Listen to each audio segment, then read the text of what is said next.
সবার প্রথমে আপনাদের সবাইকে এখন এই ভিডিওটিতে একটি লাইক করে দিতে হবে এবং নিচে থাকা লাল কালারের সাবস্ক্রাইব বাটন থেকে সবাইকে সাবস্ক্রাইব করে সাদা করতে হবে এবং পাশে থাকা বেল আইকন থেকে অল সিলেক্ট করে দিতে হবে। তো বন্ধু মণ্ডলীরা ভিডিওটি মনোযোগ সহকারে কোনো রকম টানটাই না করে শুরু হতে শেষ পর্যন্ত মনোযোগ সহকারে ভিডিওটি সম্পূর্ণ দেখুন। তো বন্ধুগণ, আমরা প্রাথমিক অবস্থাতেই শুরুতেই যে কোনো একটি গ্রিন স্ক্রিন আমরা সুন্দর করে আমরা ব্যাকগ্রাউন্ড সিলেক্ট করে নিই এবং সেটি সিলেক্ট করা হয়ে গেলে আমরা সুন্দর করে প্লাস এখানে ক্লিক করি এবং গ্যালারির মধ্যে আমরা আমাদের মনের পছন্দনীয় যে কোনো একটি আকর্ষণীয় যে কোনো একটি সুন্দর একটি ছবি আমরা সুন্দর করে সিলেক্ট করি এবং সেটিকে গ্রিন স্ক্রিন ব্যাকগ্রাউন্ডের মধ্যে সুন্দর করে বসাই। পরবর্তীতে গ্রিন স্ক্রিন ব্যাকগ্রাউন্ডের মধ্যে বসানো হয়ে গেলে ছবিটিকে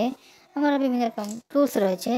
বিভিন্ন রকম অপশনগুলো রয়েছে, সেগুলো আমরা সঠিকভাবে সুন্দর করে ব্যবহার করার মাধ্যমে ছবিটিকে আমি সুন্দর করে কাস্টমাইজেশন অ্যাডজাস্টমেন্টগুলো করে নেওয়ার পর ছবিটির উপর পাশে বন্ধ যদি নেই একই রকম আরেকটি ছবি বসিয়ে নিই এবং সেই ছবিটিকে সুন্দর করে এডিটিং অ্যাডজাস্টমেন্টগুলো করে সুন্দর করে গ্যালারিতে আমরা করে নিয়ে সেভ হয়ে গেলে আমাদের চমৎকার স্ক্রিন এডিটিং